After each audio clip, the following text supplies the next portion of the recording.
Welcome to Chillin' 101. We hope this video helps. First, open your Logic Pro X project and listen carefully for clicks. Solo suspect tracks and bypass all insert plugins to isolate sources. Check the audio region for visible waveform gaps or sudden amplitude jumps. Open the project settings and confirm your sample rate and I/O buffer size values.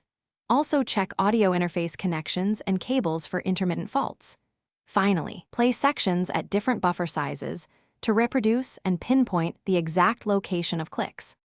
When clicks originate at region boundaries, apply short crossfades to smooth transitions.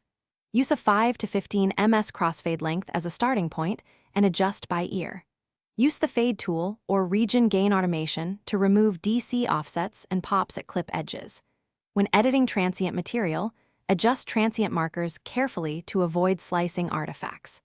Avoid abrupt cut points and re-render edited sections to confirm clicks are gone. Check fades with looping playback to ensure transparency and continuity. To prevent clicks caused by CPU strain, increase your I/O buffer size during mixing. Freeze or bounce tracks that use heavy plugin chains to remove real-time CPU spikes. Check plugin delay compensation and offline render problematic plugins when necessary. Use consistent sample rate throughout your project and your audio interface to avoid conversion artifacts. Normalize and export at the project sample rate to prevent clicks during file conversion. Finally, perform a full.